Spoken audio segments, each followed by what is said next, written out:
कैसे हैं आप लोग? बढ़िया। So students, welcome to the English grammar lecture. बच्चा लोग, लास्ट टाइम हमने एक्टिव पैसिव वॉइस का टाइप 2 देखा था, है ना। उसमें हमने क्या देखा था कि अगर कोई भी हेल्प कैटेगरी 1 का हेल्पिंग वर्ब है, साथ में अगर आईएनजी है तो वो एक्टिव बन जाएगा, और उसको पैसिव करने के लिए फर्स्ट रूल हम क्या करते थे, बीइंग लगाते थे एंड वर्ब का थर्ड फॉर्म करते थे। ठीक है, मेनली यही चेंजेस हमने देखा था। अब आइए आज हम देखते हैं एक्टिव पैसिव का टाइप 3 और टाइप 4। देखिए, दोनों टाइप बहुत ही इजी है, एंड टाइप 1 टाइप 2 होने के बाद काफी हमको हैबिट भी हो जाती है इनको यूज करने की। तो आज हम कोशिश करते हैं दोनों ही टाइप को इसमें कंप्लीट करने की। ओके,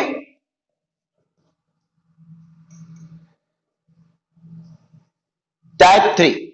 देखिए, टाइप 3 की क्या कंडीशन है एक्टिव सेंटेंस के लिए कि भाई उसमें category 2 helping verb is present. Category 2 का कोई भी एक हेल्पिंग वर्ब, भाई कैटेगरी 2 मतलब will, shall, can, could, may, might, है ना। इनमें से कोई भी एक हेल्पिंग वर्ब होगा, लेकिन हैज, हैव, हैड नहीं। देखिए, कैटेगरी 2 में हैज, हैव, हैड भी आता है, लेकिन इस टाइप 3 में हमने उन तीन को इंक्लूड नहीं किया है। So except has, have and had. Okay, condition समझ आ गई बच्चा लोग आपको एक्टिव सेंटेंस के लिए। अब अगर इसको मुझे पैसिव में कन्वर्ट करना हो तो ऑब्वियसली पहले तो हो जाएगा रूल नंबर ए, इंटरचेंज करना और बाय लगाना। ठीक है, फिर उसके बाद क्या रूल हो जाएगा। देखिए, अब यहां पे सबसे बेस्ट चीज है कि जो हेल्पिंग वर्ब क्वेश्चन में आ रहा है ना, वही हेल्पिंग वर्ब मुझे आंसर में लेना है। Use same helping verb.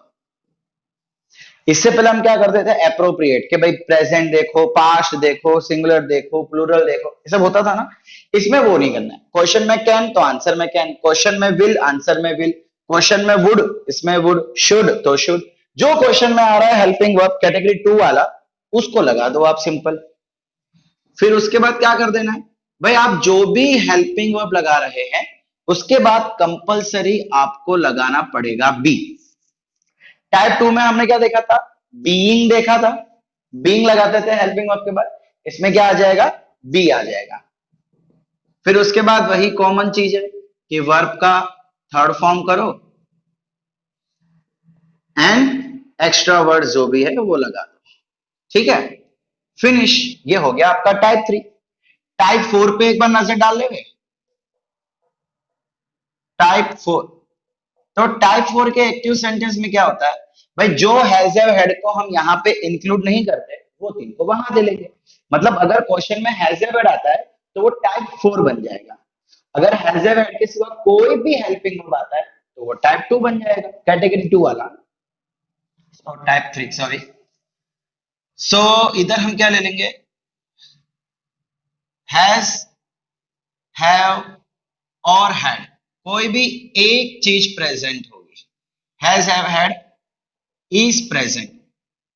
बच्चा लोग, इन तीन में से कोई एक चीज है, हाँ, इसीलिए मैंने यहाँ पे इज लिखा है। कोई एक ही आएगा एक सेंटेंस में, ऑब्वियस सी बात है। अब अगर इसको मुझे पैसिव करना हो तो वही रूल नंबर ए, इंटरचेंज करो, बाय लगा दो। फिर उसके बाद आप क्या करेंगे, use appropriate helping verb among has, have, had. बच्चा लोग, हैज, हैव, हैड, इन तीन में से ही आपको कोई एक एप्रोप्रिएट हेल्पिंग वर्ब लगाना है। ये देखो, अगर क्वेश्चन में हैज या तो हैव या तो हैड है, सो आंसर में भी हैज या हैव या हैड होगा। फिर इस समय आप कैटेगरी 2 का इस्तेमाल नहीं कर सकते, ना ही कैटेगरी 1 का इस्तेमाल कर सकते हैं, ये चीज याद रखो। अब मैंने एप्रोप्रिएट वर्ड का यूज क्यों किया, बिकॉज बच्चा लोग देखिए, आपको पता ही होगा कि प्रेजेंट टेंस में हैज या तो हैव दोनों लगते हैं, और पास्ट टेंस में अकेला हैड लगता है।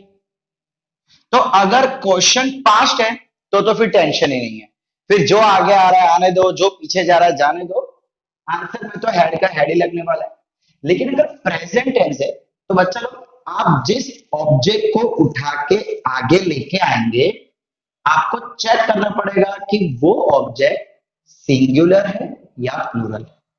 अगर सिंगुलर है तो आपको लगाना पड़ेगा हैज, अगर प्लूरल है तो आपको लगाना पड़ेगा हैव। क्वेश्चन में कुछ भी दिया हो, अगर प्रेजेंट टेंस है हो सकता है क्वेश्चन में हैज दिया हो तो आंसर में हैव आ जाए, हो सकता है हैज का हैज भी रहे, या हो सकता है क्वेश्चन में हैव दिया हो तो आंसर में या तो हैव का हैव रहे या तो फिर हैव का हैज बन जाए। डिपेंड करेगा कि हम जिसको उठा के आगे लेके आ रहे हैं वो सिंगुलर है कि प्लूरल। ठीक है, पास्ट टेंस है तो हेड का हेड, प्रेजेंट टेंस है तो दोनों में से कोई एक चीज, इसलिए मैंने यहां पे वर्ड यूज किया है एप्रोप्रिएट। अब आगे क्या करना है आपको, जो हेल्पिंग वर्ब सही है वो आपने लगा दिया, उसके बाद आपको यहां पे नवा वर्ड लगाना है बिन। क्या चीज? बिन। जैसे टाइप 2 में बीइंग लगा, इसमें बी लगा, तो उसमें क्या लग जाएगा एक्स्ट्रा में? बिन। एंड अगेन बाकी तो कॉमन चीजें हैं, वर्ब का थर्ड फॉर्म। अब अच्छा लोग एक चीज मैं आपको बता दूं कि जब हैज हेड वाला क्वेश्चन होगा ना तो वर्ब आपका पहले से थर्ड फॉर्म में ही होगा।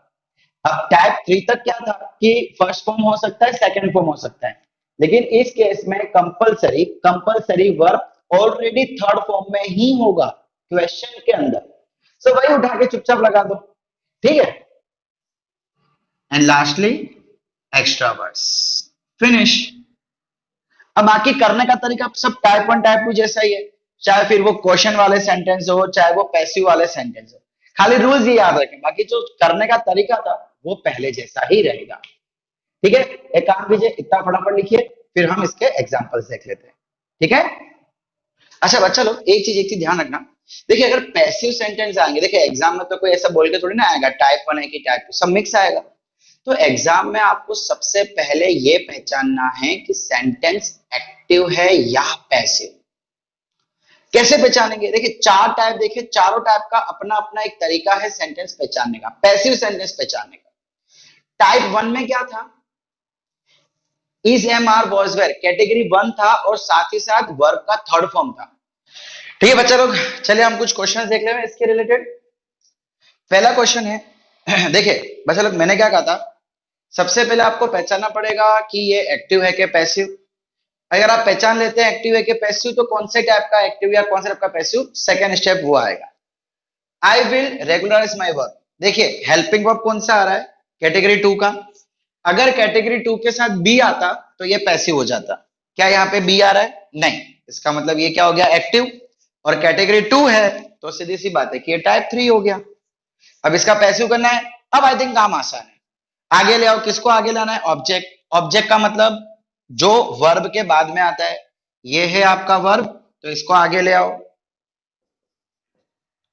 माय वर्क, ये आगे आ गया। पीछे कौन जाएगा? आई। हमको पता है आई जब पीछे आएगा तो क्या बन जाएगा? By me. My work. अब हमने क्या बोला था?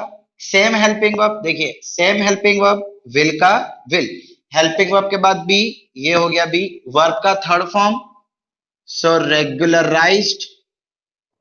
एक्स्ट्रा वर्ड्स है ही नहीं, खत्म। My work will be regularised by me, खत्म, फिनिश। कुछ था इसमें? नहीं। आगे बढ़े, चलिए। Manoj could be called in the principal office. Okay, देखिए कैटेगरी 2 आ रहा है, टाइप 3। अब यार देखो साथ में बी भी आ गया, helping verb and be, helping verb and be, इसका मतलब ये क्या हो गया? पैसिव। लेकिन प्रॉब्लम ये है कि पैसिव सेंटेंस में बाय होना चाहिए, इसमें नहीं है। तो अब प्रॉब्लम कहां है? हम ऑलरेडी 2 चीज कर चुके हैं, इस बार तीसरा वीडियो देख रहे हैं आप लोग। अब आपको पता है कि अगर पैसिव है और अगर बाय नहीं है तो हम बाय एज्यूम कर लेंगे। मनोज को प्रिंसिपल सर की ऑफिस में बुलाया जा सकता था। कौन बुलाएगा? प्रिंसिपल ही बुलाएंगे ना, और कौन बुलाएंगे? तो हम इमेजिन कर लेते हैं बाय प्रिंसिपल।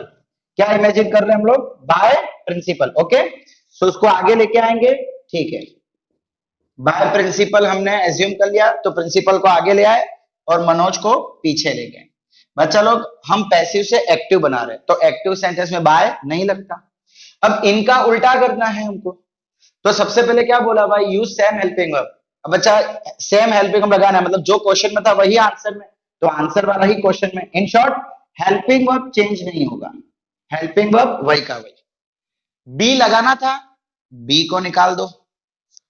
वर्ब का थर्ड फॉर्म करना था, अब हमें वर्ब का थर्ड फॉर्म नहीं बनाना है। क्या बनाएंगे फिर इसमें?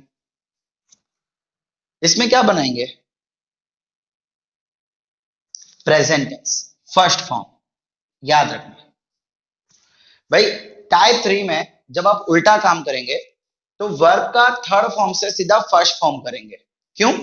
पहला रीजन देखिए, कैन कुड, मैं कैन कुड के एग्जांपल से समझाता हूं। कैन क्या है? Present tense. तो प्रेजेंट टेंस के समय हेल्पिंग वर्ब तो वैसे ही प्रेजेंट टेंस में आएगा। कुड क्या है? Past tense. अब बच्चा लोग, अगर आपको पता है कि नहीं पता आई डोंट नो, बट मैं आपको एक चीज बता दूं कि एक सेंटेंस में एक ही पास्ट टेंस हो सकता है। एक मियान में एक ही तलवार रहती है ना, सिमिलरली एक सेंटेंस में एक ही पास्ट टेंस रहता है। तो अगर कुड आ गया तो उसके बाद का जो भी वर्ड होगा वो कंपलसरी प्रेजेंट ही रहेगा। इसलिए इतना बस याद रखिए कि अगर टाइप 3 का कोई भी सेंटेंस आता है, अगर आप उसको एक्टिव में बनाएंगे तो वो वर्ब कंपलसरी प्रेजेंट में रहेगा। देखिए यहाँ पे क्वेश्चन विल रेगुलराइज, प्रेजेंट में ही था ना। समझ रहे मैं क्या बोल रहा हूं? टाइप 3 के क्वेश्चन में अगर एक्टिव सेंटेंस है तो helping verb compulsory first form यानी प्रेजेंट में ही रहेगा। So principal could call Manoj. Could call किसको बुलाएंगे? मनोज को बुलाएंगे ना, तो मनोज में यहां लिख लेता हूं, could call Manoj in the principal's office. Clear? चलिए थर्ड क्वेश्चन देखते हैं। Priya has been entangled. Priya has, अरे हैज आ गया यानी टाइप 4 बन गया। फिर उसके बाद बीन भी आ गया यानी कि पैसिव बन गया। तो इसका बनाओ आप, एक्टिव बनाओ। कैसे करेंगे भाई? प्रिया एंटेंगल, एंटेंगल का मतलब है कंफ्यूज्ड, उलझ गई। एंटेंगल मतलब उलझ जाना, उसके स्पीच के द्वारा उलझ गई। तो चले बाय वाली चीज इसको आगे ले आते हैं। देखिए इसमें बाय गिवन है ना, तो इसमें एज्यूम करने की जरूरत नहीं है। हिज स्पीच और प्रिया पीछे, ठीक है। अब अच्छा लोग एक चीज देखो, हमने क्या देखा था कि क्वेश्चन में अगर हैज हैव है तो आंसर में भी हैज है भी आएगा। हमने ये देखा था कि भाई आगे जिसको उठा के लेके आ रहे हो वो प्रेजेंट है कि प्लूरल, सॉरी सिंगुलर है कि प्लूरल। स्पीच सिंगुलर है तो सिंगुलर के साथ हैज। अब प्रिया भी सिंगुलर थी इसलिए हैज था, ये भी सिंगुलर है इसलिए हैज है। ऐसा कंपलसरी नहीं है कि हैज ही आएगा, ये तो दोनों सिंगुलर है इसीलिए has. His speech has entangled. अब यहां पे भी आप बोलेंगे कि सर पैसिव के समय थर्ड फॉर्म था, तो जब हम एक्टिव बनाएंगे तो यहाँ पे भी फर्स्ट के थर्ड। बच्चा लोग मैंने क्या कहा था कि जब भी हैज हैव हेड आता है ना तो हेल्पिंग वर्ब थर्ड फॉर्म में ही रहता है, सॉरी वर्ब जो है थर्ड फॉर्म में रहता है। बच्चा लोग अगर मैं टेंसेस की बात करूं तो ये परफेक्ट टेंस हो गया ना, प्रेजेंट परफेक्ट या पास्ट परफेक्ट, और परफेक्ट टेंस में हमेशा थर्ड फॉर्म ही रहेगा। समझ रहे हो आप? टाइप 3 था तो कंपलसरी फर्स्ट फॉर्म, टाइप 4 है हैज हैव हेड वाला तो compulsory fourth form. So speech has entangled Priya, खत्म, फिनिश, आंसर खत्म, डन। ओके, इसको थोड़ा अच्छे से लिख दे खाली, entangled Priya, finish. Rajkumari had picturised the building. Had यानी कि फोर्थ टाइप आ गया। अब यहाँ पे बीन नहीं आ रहा, देखो बीन नहीं है, इसका मतलब ये एक्टिव हो गया। तो पैसिव करो, पैसिव के लिए आगे लाना होता है ऑब्जेक्ट को। ऑब्जेक्ट मतलब वर्ब के बाद वाले वर्ड। वर्ब क्या है यहाँ पे, काम क्या हो रहा है? देखो पिक्चराइज, इमेजिन करना। पिक्चराइज का मतलब क्या होता है? इमेजिन करना यहाँ पे। सो ये हमारा वर्ब हो गया, सो ये हमारा सब्जेक्ट हो गया। द बिल्डिंग को आगे ले आओ, द बिल्डिंग। फिर अब पास्ट में मैंने क्या कहा था कि भाई सिंगुलर हो कि प्लूरल हो सोचने की जरूरत नहीं है, जो है चुपचाप वही लगा दो। द बिल्डिंग हैड, हैड के बाद बीन, हेल्पिंग वर्ब के बाद बीन, हैड बीन पिक्चराइज्ड। देखिए ये भी थर्ड फॉर्म है, आंसर भी third form. The building had been picturised in her mind, extra words. In her mind क्या हो गया? एक्स्ट्रा वर्ड्स हो गया। In her mind by Rajkumari. Okay, समझ आया बच्चा लोग? बस यही था। इतने क्वेश्चन लिख लीजिए, फिर और 3-4 क्वेश्चन की प्रैक्टिस करते हैं, थोड़ा इंट्रोगेटिव भी उठा लेते हैं। Okay okay. सो भाई हमारे पास 4 इंट्रोगेटिव क्वेश्चन है। इंट्रोगेटिव के समय मैंने आपको क्या सिखाया हुआ है कि सबसे पहले उसको असर्टिव बनाओ, उसके बाद पहचानो कि वो एक्टिव है या पैसिव, या तो कौन से टाइप का है। तो देखिए पहला क्वेश्चन क्या है, why have you been called every time. So हमने क्या सीखा था कि जो क्वेश्चन वर्ड है वो तो सिंपली आंसर में लगा देना है, उसको भूल जाओ। क्या बचा, हैव यू बीन कॉल्ड, कहां लिखूं कहां लिखूं, यहां लिख लूं थोड़ा सा। ठीक है, यहां पे क्या दिया गया है, have you been called every time. ठीक है, वो तो समझे, यहाँ पे है। हम क्या करते हैं, इसका असर्टिव हैव को आगे ले जाओ, you have been called every time. बड़ा जगह नहीं है, मैं इसलिए लिख नहीं रहा हूं एवरी टाइम पूरा। अच्छा, अब क्या करना है, देखिए यू हैव बीन, हैव आ गया मतलब टाइप फॉर, बीन आ गया मतलब पैसिव, है ना। अब इसका एक्टिव बनाओ। अच्छा, इसमें बाय नहीं दिया हुआ, कोई बात नहीं, एज्यूम कर लो your friends. Why you have been called by your friends every time, है ना, by your friends एज्यूम कर लेते हैं, तो योर फ्रेंड आगे ले आते हैं, इसका हम एक्टिव बनाएंगे। सो योर फ्रेंड्स, बच्चा लोग फ्रेंड्स है प्लूरल है, चले काम करते फ्रेंड एज्यूम करते हैं, your friend not friends, friend assume कर लेते हैं। सो फ्रेंड है सिंगुलर, तो सिंगुलर के साथ क्या लगता है, हैज। ठीक है, क्वेश्चन में हैव था लेकिन आंसर में हैज आ गया, बिकॉज हमने योर फ्रेंड एज्यूम किया था। अगर आप फ्रेंड्स लिखते हो तो हैव। समझ आ रहा है? Okay, your friend has been निकल जाएगा, देखिए हम बीन उसमें लगाते हैं पैसिव में, अब एक्टिव में जाने के लिए निकाल देंगे, your friend has called you. देखिए ये यू पीछे, योर फ्रेंड जो एज्यूम किया था वो आगे, ये हो गया। फिर हैज, है ना, देखो एप्रोप्रिएट हेल्पिंग वर्ब, फिर उसके बाद बीन निकाल दिया, वर्ब का थर्ड फॉर्म। बच्चा लोग मैंने पहले कहा था हैज हैव हैड में वर्ब थर्ड फॉर्म ही रहेगा, चाहे एक्टिव हो चाहे पैसिव हो। बस अब इसको फिर से इंट्रोगेटिव करो, यहां लगा दो। इंट्रोगेटिव के लिए हम क्या करेंगे, हैज को आगे ले जाएंगे। So why has your friend, why has your friend called you. लीजिए ये बन गया आपका एक्टिव सेंटेंस। समझ आया? इसको वापस इंट्रोगेटिव बनाना है, तो ये हैज हम आगे लेके जाएंगे, इधर आगे आ जाएगा, ये यहां से यहां आ जाएगा। So has your friend called you, इसको बस यहां पे चिपका दो। ओके, अगला क्वेश्चन देखें, what can she play for us today, play for us today, आज वो हमारे लिए क्या बजा सकती है। चलिए इसमें भी वॉट का वॉट तो इधर रखिए। ठीक है बच्चा लोग, मैं थोड़ा इसको हटा दूं, इसको साफ कर दो भाई थोड़ा बहुत, इसको भी जान देता हूं। ठीक है, रूल्स हमारे लिए मैंने so can she play for us today, इसको यहां लिख लो रफ में, can she play for us today.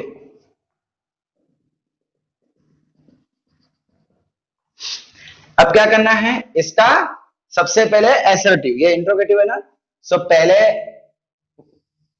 She, बाद में कैन, सब्जेक्ट फिर helping verb, she can play for us today. अब अच्छा लगाओ, देखो कैन है मतलब टाइप 3 हो गया, कैटेगरी 2, और यहाँ पे बी नहीं आ रहा, इसका मतलब ये एक्टिव हो गया, और एक्टिव में से पैसिव में जाना है। चले बहुत बढ़िया। तो अब क्या करें, she can play for us. देखो यहाँ पे ऑब्जेक्ट क्या है पता लगाना पड़ेगा, क्वेश्चन क्या पूछ रहा है, वो हमारे लिए क्या बजा सकती है। सो एक्चुअली देखा जाए तो यहाँ पे सब्जेक्ट है ही नहीं। देखिए प्ले के बाद फॉर टू आता तो वो कभी सब्जेक्ट नहीं होता, और सॉरी ऑब्जेक्ट नहीं होता वो कभी। सो यहाँ पे ऑब्जेक्ट हमें एज्यूम करना पड़ेगा। ऑब्जेक्ट हमेशा एक ही चीज एज्यूम की जाती है, IT it, IT it. Okay, so हम इट एज्यूम कर लेंगे, सब्जेक्ट में हम कुछ जो चाहे एज्यूम कर सकते हैं अकॉर्डिंग टू गिवन सिचुएशन, लेकिन ऑब्जेक्ट हमेशा आईटी इट ही होना चाहिए। इट, ठीक है, ये हो गया इंटरचेंज। सेम हेल्पिंग वर्ब, फिर बाद में बी, वर्ब का third form, it can be played for us today. Got it. अब हम क्या करेंगे? अच्छा, शी तो आया नहीं, शी तो आया नहीं, शी तो आया नहीं, क्या करेंगे? शी कहां गया? बाय शी, भाई पैसिव बनाना ना, तो by she. It can be played for us today by she. देखो थोड़ा ऑकवर्ड आपको लग रहा होगा, बट यहां पे आने के बाद सब सेट हो जाएगा, देखते जाओ। अब क्या करना है, इसका फिर से इंट्रोगेटिव बनाओ और उसको यहां चिपका दो। सो इंट्रोगेटिव में कैन आगे आ जाएगा, इट पीछे चला जाएगा। सो भाई what can it be played, what can it be played for us by she, for us today by she. बस खत्म। अब मतलब जरा ध्यान देना, देखिए अगर मैं इस क्वेश्चन का जवाब दूं कि आज वो हमारे लिए क्या बजाएगी, प्ले करेगी ना, मतलब बजाएगी। सपोज करो मैं बोलता हूं हारमोनियम, जवाब है हारमोनियम। सो हम क्या बोलेंगे? She can play harmonium. तो एक्चुअली अगर मैं हारमोनियम इसका जवाब देता हूं तो हारमोनियम इसका ऑब्जेक्ट हो जाएगा। शी कैन प्ले हारमोनियम, तो हारमोनियम कैन बी प्लेड। समझ आ रहा है मैं क्या बोल रहा हूं? अगर मैं इसका जवाब ढूंढूं तो एक सब्जेक्ट मिलेगा मुझे, एक सब्जेक्ट, हारमोनियम हो गया, फ्लूट हो गया, जो चाहे हो गया, एक सब्जेक्ट मिलेगा मुझे। अब मैंने मतलब ऑब्जेक्ट मिलेगा जो इसको मैं आगे लेके आऊंगा। अब ऑब्जेक्ट आईटी इट एज्यूम किया था, तो एक्चुअली मुझे यहाँ पे इट नहीं लगाना है। क्यों? बिकॉज इस सवाल का जो जवाब है वो ऑब्जेक्ट बन के बाहर आएगा। इस क्वेश्चन का जो आंसर होगा वो ऑब्जेक्ट बन के बाहर आएगा। शी कैन प्ले हारमोनियम या she can play flute. So flute can be played, harmonium can be played. समझ आ रहा है? तो इसका जो आंसर होगा वो मुझे एज ऑब्जेक्ट मिलने वाला है। इसलिए मैं क्या करूंगा, यहां पे आके इट हटा दूंगा। जैसे पता है वो हु का बाय हुम करते थे हम लोग, बिकॉज हु जब आता है ना तो उसका जो आंसर होता है वो अपने आप में एक सब्जेक्ट बनने वाला होता है। इसीलिए हम हु का बाय हुम करते थे। और आपको याद हो तो जब हम खेल खेलते तो मैं एक्स लेके करता था कि चलो लेट एक्स, है ना, फिर उस एक्स को हम आंसर में नहीं लिखते थे। सेम चीज यहां पे हो जाएगी। आप इस केस के लिए देखो, व्हाट कैन बी के लिए आप जो भी सब्जेक्ट उसको एज्यूम करोगे लेकिन लिखोगे नहीं, बिकॉज वही आपका आंसर बनने वाला होगा। सो फाइनल आंसर आपका हो जाएगा what can be played for us today by she. हमारे लिए उसके द्वारा आज क्या बजाया जा सकता है। समझ आ रहा है बच्चा लोग? Okay. Where had your mother got this. चले इसका भी करें, ये मिटाऊं मैं। ओके, सो वेयर का वेयर तो हम इधर ही लिख लेंगे।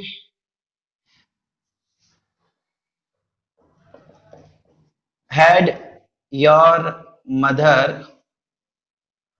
Got this. हमने क्या किया, वेयर निकाल के, क्वेश्चनिंग वर्ड निकाल के बाकी सेंटेंस यहां लिख लिया। अब इसको एसर्टिव करो। एसर्टिव के लिए हैड को मुझे आगे लेके आना पड़ेगा। So your mother had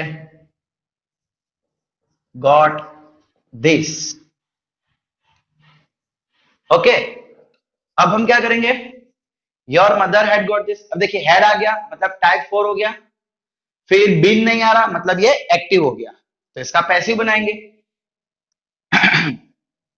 got मेरा वर्ब है, सो दिस ऑब्जेक्ट वो आगे आ जाएगा। दिस देखो पता लगे ये पास्ट टेंस है, तो पास्ट टेंस में तो कोई तकलीफ ही नहीं है। This had been got by your mother. अब इसको इंट्रोगेटिव करके यहां पे चिपका दो। सो हैड फिर से आगे आ जाएगा।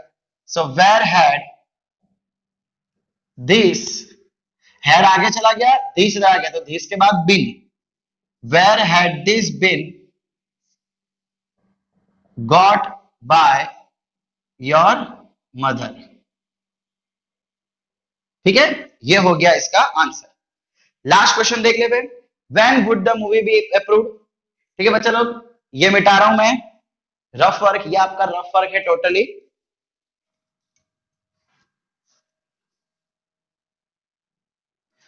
ओके तो चलिए इसमें भी वैन इधर लिख लेते हैं। वैन के सिवाय पूरा sentence, would the movie be approved, would the movie be approved, would the movie be approved by authority. Okay, सबसे पहले हम क्या करेंगे, एसर्टिव, मतलब वुड जो है वो आगे चला जाएगा। The movie would be, the movie would be approved by authority. अब बच्चा लोग देखिए, ये एसर्टिव है, अब इसका एक्टिव पैसिव करो। तो ये क्या है, वुड है, मतलब कैटेगरी टू, साथ में बी आ गया, मतलब पैसिव बन गया। देखिए बी आ गया ना, सो पैसिव बन गया। इसका एक्टिव करो। एक्टिव करने के लिए इस बार हमको बाय अथॉरिटी दिया हुआ है। देखो इस बार आपको एज्यूम करने की जरूरत नहीं है, ऐसा जरूरी नहीं है कि हर बार एज्यूम करना ही पड़ेगा। ठीक है, इस बार आपको गिवन है अथॉरिटी के द्वारा, तो उसी को आगे लो। नहीं दिया हो तो ही एज्यूम करना है। सो ये अथॉरिटी आगे आ जाएगा, अथॉरिटी, फिर द मूवी पीछे, द मूवी पीछे, अथॉरिटी के बाद helping verb. So same helping verb रहेगा भाई इसमें, तो है ना, देखिए same helping verb. Authority would, be निकल जाएगा, पैसिव में लगाते हैं उल्टा करेंगे तो निकल जाएगा। So authority would approve. मैंने आपको पहले ही कहा था कि जब इस समय हो तो वर्ब आपका फर्स्ट फॉर्म में कन्वर्ट करना रहेगा। जब आप पैसिव से एक्टिव जाएंगे सो ये थर्ड फॉर्म का आपको फर्स्ट फॉर्म करना रहेगा कंपलसरी। सो अप्रूव का क्या हो जाएगा, approve. Authority would approve the movie. बस अब इसको इंट्रोगेटिव करके यहां चिपका दो, सो वुड आगे आ जाएगा। When would, when would authority, when would authority approve the movie. Okay, so बच्चे लोग इस तरीके से आप अब एक्टिव पैसिव का कोई भी सेंटेंस आवे तो आप उसका आंसर लिख सकते हैं। रूल्स जो है, इंट्रोगेटिव वाले रूल्स हो, एसर्टिव रूल्स हो, सब में सेम रहेंगे। बस खाली हर एक टाइप के लिए कुछ कुछ चीजें बदलती जाएगी। तो किसको कैसे पहचानना है वो भी मैं आपके साथ साथ बताता गया हूं। ठीक है, उम्मीद करता हूं कि आपको सब कुछ समझ आया होगा। एक्स्ट्रा क्वेश्चंस भी आपको समय समय से प्रैक्टिस के लिए मिलते रहेंगे। अब बस हमारा सिर्फ टाइप 5 बाकी है। टाइप 5 छोटा है, एंड टाइप 5 वाले वीडियो में मैं आपसे थोड़ी एक्सेप्शनल बातें करूंगा। हमने टाइप 1, टाइप 2, टाइप 3, टाइप 4 में जो भी सीखा है, क्वेश्चन वैसे ही होंगे लेकिन फिर भी सॉल्व अलग तरीके से किया जाएगा। उसके रूल्स थोड़े बहुत चेंज हो जाएंगे, ज्यादा नहीं, थोड़े बहुत। सो ये जो भी एक्सेप्शंस है वो भी मैं आपके साथ डिस्कस करूंगा, साथ ही साथ टाइप 5 भी मैं आपके साथ डिस्कस करूंगा हमारे अगले वीडियो में। तब तक के लिए थैंक यू।